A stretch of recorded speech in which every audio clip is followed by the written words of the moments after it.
I've realized something about myself recently. I don't mind it when people take credit for something that I did. I don't mind. It's okay. It's okay. When I win, we all win. No big deal. But when somebody includes me in something that they did wrong, I get a little upset. I beef a little bit when I'm involved with something that went wrong and suddenly it's like I did it. I got a little issue with that. And at work, oftentimes when we write emails, when we talk in team meetings, we always use the phrase we. Like regardless, no matter what, who did what, no matter what went down, we did it. We did this, we did that. And recently, one of my coworkers, even before I was involved with the project that I'm on, had not shared information with one of our trade partners.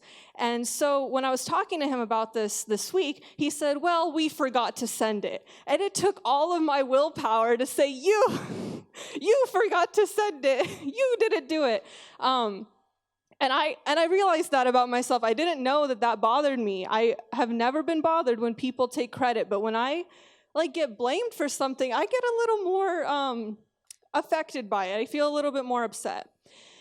And I think in our even in high school, I think you're in a group project and somebody doesn't do their part, and especially when it's a group grade, and you're like, dude, my guy, come on, get it together. We need to do this. We need to get this done. We need to get this bread. We need to get this grade. Let's go. It's really frustrating when people don't take responsibility.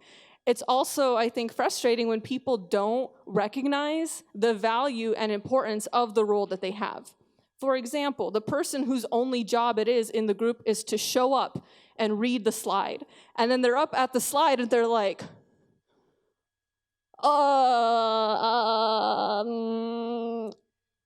my guy, it is written. It is written for you to simply read and just go for it. And in our lives as Christians and as people who are involved in ministry, and then just in daily life, there is a certain degree to which we need to take responsibility for what we do. And so what I want to talk about today, the title of my sermon is A Servant's Heart. And what I want to emphasize is what it means to have a servant's heart and how we need to take responsibility for the way that we serve, whether it's inside of the church or outside of the church. And to do that, I want to look at 1 Corinthians 3:3. I am going to read from my phone only because my translation is different from that, and I feel like it's easier to follow along when we have the same one. So I will do that. 1 Corinthians 3:3. For you are still controlled by your sinful nature. You are jealous of one another and quarrel with each other. Doesn't that prove you are controlled by your sinful nature? Aren't you living like people of the world? When one of you says, I am a follower of Paul, and another says, I follow Apollos, aren't you acting just like people of the world? After all, who is Apollos? Who is Paul? We are only God's servants through whom you believe the good news. Each of us did the work the Lord gave us. I planted the seed in your hearts, and Apollos watered it, but it was God who made it grow. It's not important who does the planting or who does the watering. What's important is that God makes the seed grow. The one who plants and the one who waters work together with the same purpose, and both will be rewarded for their own hard work. For we are both God's workers, and you are God's field. You are God's building. Because of God's grace to me, I have laid the foundation like an expert builder. Now others are building on it. But whoever is building on this foundation must be very careful, for no one can lay any foundation other than the one we already have, Jesus Christ. Anyone who builds on that foundation may use a variety of materials, gold, silver, jewels, wood, hay, or straw. But on the judgment day, fire will reveal what kind of work each builder has done. The fire will show if a person's work has any value. If the work survives, that builder will receive a reward. But if the work is burned up, the builder will suffer great loss. The builder will be saved, but like someone barely escaping through a wall of flames. So having read that big chunk, I want to break it down and look at it more in little groups and sections and kind of hit on three principles regarding a servant's heart. The first is position, then practice, and then purpose. And when we're looking at position, I think the really great point that Paul says here is, after all, who is Apollos, who is Paul? I think oftentimes we find ourselves giving more value and more respect and honor to the name of an individual instead of really what's kind of put them in that position. I think especially in our Christian culture and kind of the way that we are within our churches and the way that we are able to represent churches through social media, we have what we call celebrity preachers. They have that title, celebrity preacher, somebody that when they come and speak, it costs like $20,000 for them to come and make an appearance, or come and speak there, or come and speak here. And they have all of these things that they use to promote themselves and their message and wherever they're speaking. Don't get me wrong, regardless, whatever they're doing, whatever their motivation may be, God can still use that to save people. I'm not disputing that. What I'm disputing is how often do we glorify the individual? How often are we putting more emphasis on the person's name rather than the name of God that is enabling to do that ministry and that way that they are serving? And Paul makes this point. He's saying it. Paul, who at this time is making the largest impact for the Christian world. He is making quite, arguably the only impact at that scale. Because everywhere he goes, he creates little pockets of communities that continue to spread and spread. And he says, who is Apollos? Who is Paul? We are only God's servants through whom you believed the good news. Each of us did the work the Lord gave us.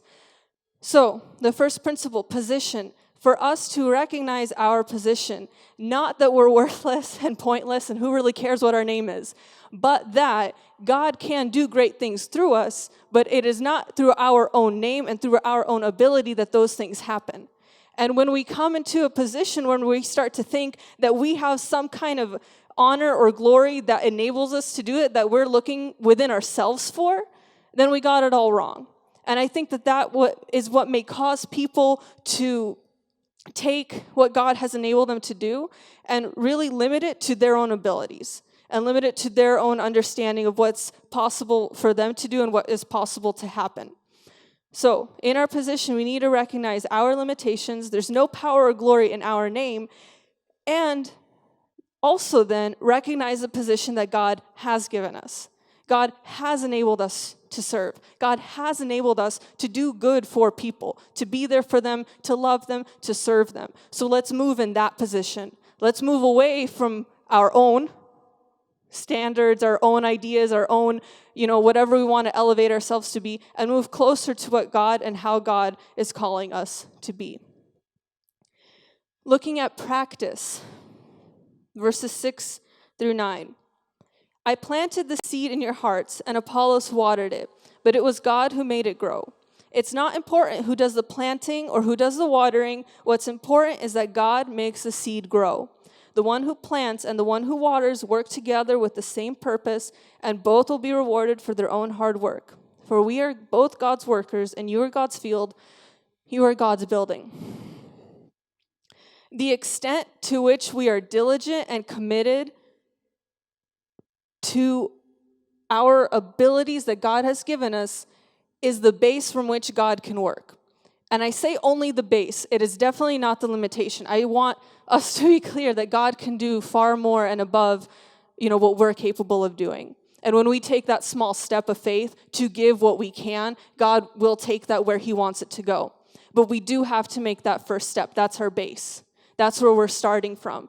And as diligent as we are to the little things that we're able to do is as much that God can start with and then go wherever he needs it, take it wherever he needs it to go. For example, when I was in school, I had this crazy idea that I was going to save my high school. I was really, I wanted to stand on a lunch table and then preach and then have everybody get saved. Because at that time when I was in high school, I read Judah Smith's biography, and that's what he did. He got on a lunch table at his high school, he preached a message, and a ton of people got saved. And I was like, that's going to be me.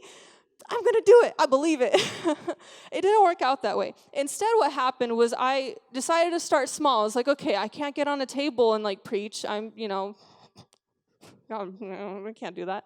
But what I can do is I can recognize that there are a lot of people in my high school who eat lunch alone, like all the time. They got their hoodies on, they're like mumbling to themselves, and they're eating alone.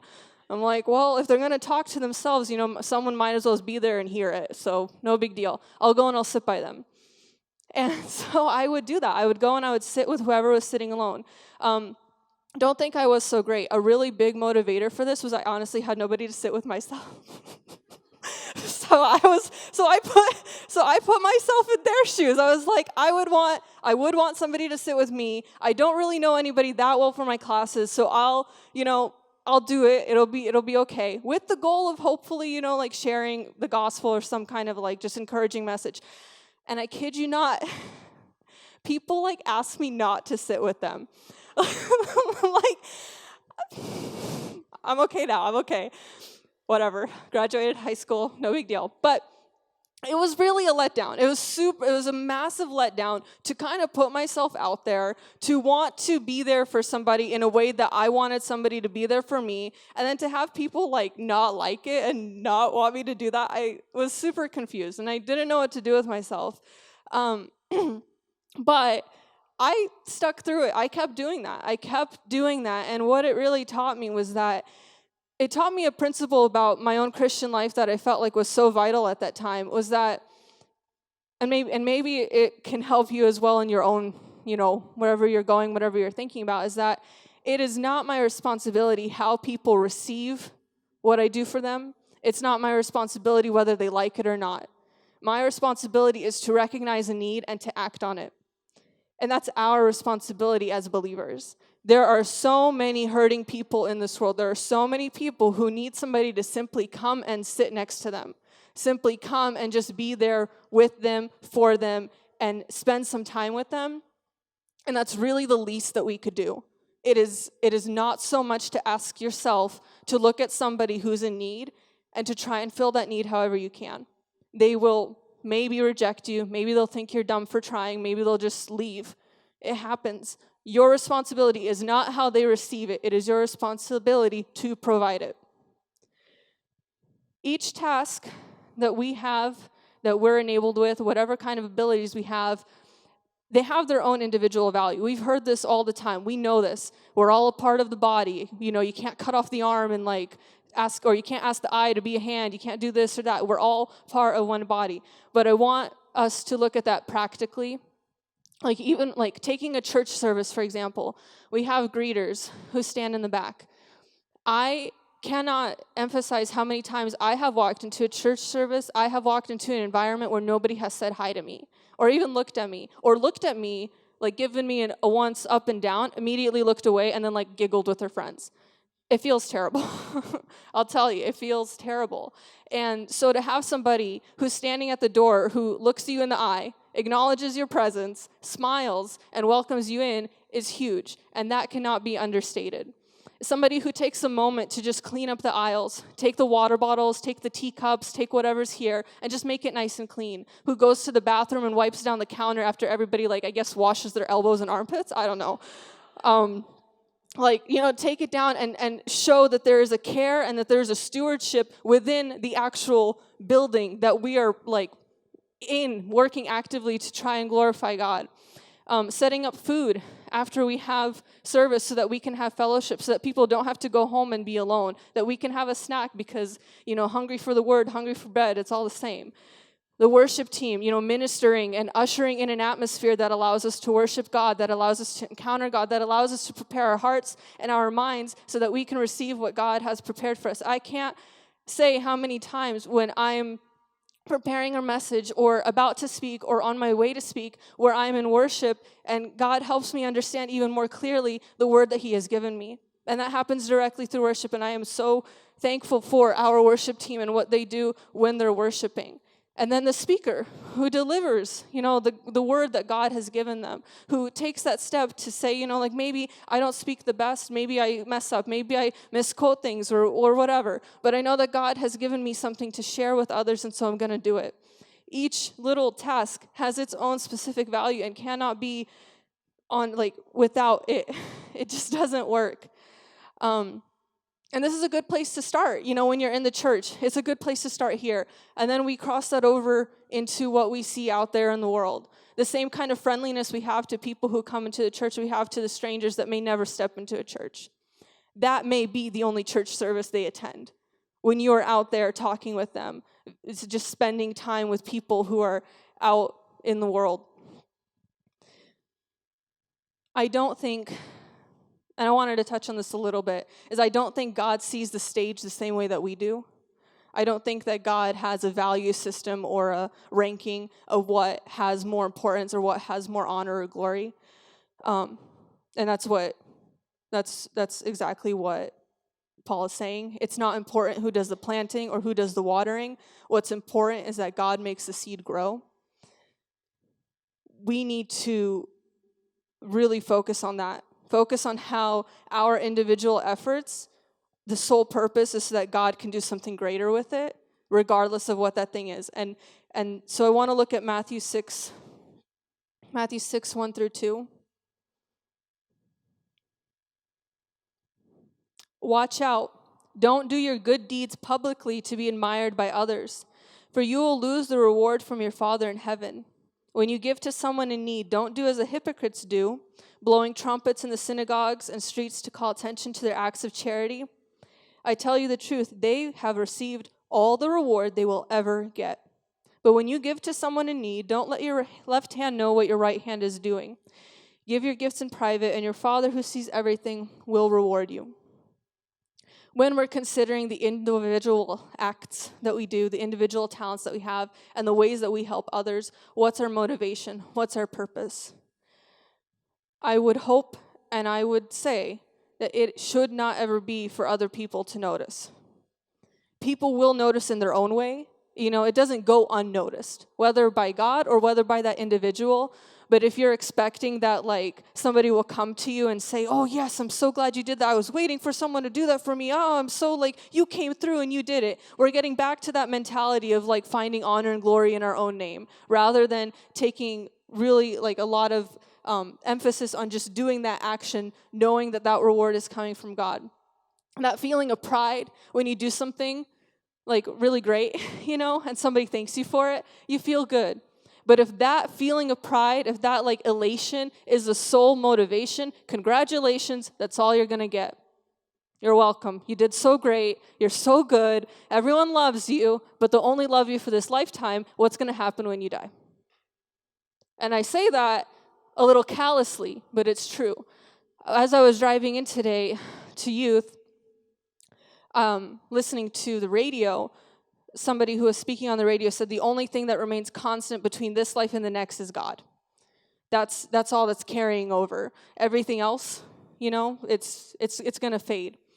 And so if that feeling of pride and accomplishment is the only purpose we have for serving one another, then we need to reevaluate.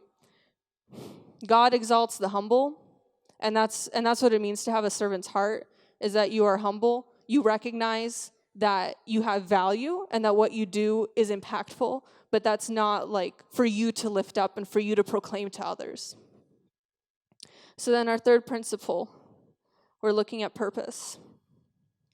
Sorry, got to go back to verse 10. Because of God's grace to me, I have laid the foundation like an expert builder. Now others are building on it. But whoever is building on this foundation must be very careful, for no one can lay any foundation other than the one we already have, Jesus Christ. Anyone who builds on that foundation may use a variety of materials, gold, silver, jewels, wood, hay, or straw. But on the judgment day, fire will reveal what kind of work each builder has done. The fire will show if a person's work has any value. If the work survives, that builder will receive a reward. But if the work is burned up, the builder will suffer great loss. The builder will be saved, but like someone barely escaping through a wall of flames. Recognize that your work is built upon. You are able to lay a foundation and begin a standard for all of those around you who may be influenced or who may be exposed to the actions you are taking. When you make that decision, Like I said, what we do is not for public recognition, but it does not go unnoticed. And it may be noticed in a way that you don't notice. When you take that time and you wipe down the sink in the bathroom, you take that time and you straighten out the chairs, you clean up our lovely supply closet, you clean up the back of this little counter thing that always has random stuff. You do those things, and I've thought this to myself. I've walked into that closet after one of our church members put in all the shelving and everything, and I walked in and I was so grateful for it. I just realized how thoughtful, how helpful, how awesome it was for somebody to take that much care in doing this small thing. And it really motivated me to go and find something that I could organize. I was like, I need to go put a shelf somewhere. I need to go stack some things or throw stuff away. Because everything that we do is visible to others. Whether or not they call our attention to it, there is something that we are establishing about ourselves and about the kind of ministry we have and about the kind of way we want to serve others. It all builds on itself, and other people will look at that and can consider that as a foundation for themselves and what it may mean to serve and what it may mean to have a servant's heart and what it may mean to love others as God loves us. Be willing to lay that foundation. I think we all know, I'm confident we all know, when you're building a building, there's so much work that goes underground before the building even comes up. We've heard this example plenty of times. The tree grows, but what's beneath the tree? At times, miles of roots. You see the tip of an iceberg, and underneath it is this entire blob of ice that we never see. We only ever see the tip of the iceberg. And yet all of that stuff is beneath it. It is existing. It is the foundation of what is visible. Be willing to lay that foundation, even though it may not be visible, because the part that people do see is evidence of the foundation that was built. Practical example, Jesus told Peter, you are the rock that I will build my church on. Even Peter, or maybe it was Paul, but in any case, when they were writing in their letters, they all still very much believed that Jesus was returning in their time too. Their mindset was Jesus is returning soon, while we're still alive. As we should all have that attitude that Jesus is coming at any moment. And so I don't know if Peter considered to himself what his foundation would really turn into and what it really meant for him to be the foundation of the church. But he was faithful to that, and he did it regardless. Don't undervalue the foundation of the things that you're doing and how impactful they are on others. And lastly, on purpose, be ready to let it go. Once you've laid that foundation, once you've done what needs to be done in that certain area or for those certain people, and you see that people are beginning to build on the foundation that you've laid, let it go. And let those people continue to grow. Let those people continue to build up. You don't need to hold on to that thing that you've been doing for so long, for forever. I do think that there are people who find a certain kind of ministry and and it becomes a lifelong thing. But I do also think that there's a season and a time for certain things and certain kind of ministries, and you don't have to commit yourself to every single little thing for the rest of your life. Be willing and ready. Once that foundation has been laid, you've done your part. The rest is and has always been in God's hands. So entrust it to whoever may be coming up behind you. On that note, and kind of tying together that our purpose is, we're laying that foundation, understanding that it's being built upon. I want to touch a little bit on Hezekiah in the Old Testament. He was told that because of what he had done, he had sinned. And God told him that because of what he had done, his life would be shortened. And then he prayed and he was got 15 more years, and then came another prophecy to tell him that after his lifetime, his whole kingdom would fall apart, and all of his riches and everything that he gained would be scattered and spread among the people. And Hezekiah's response was, "It's okay, I'll be dead." He's not wrong, but he had no concept and no investment in the future generations. He prayed for himself when he found out that his life was going to end. He's like, God, give me more time, my bad. But when he found out that his actions would have impact on the generations to follow, he's like, oh, okay, cool. No big deal. Have some foresight. have some vision for who's following behind you and what you can do now to enable them to be successful in the future. Last point that I want to make is, why do we serve? Why do we have a servant's heart? We serve because Jesus served us. Matthew 20:28.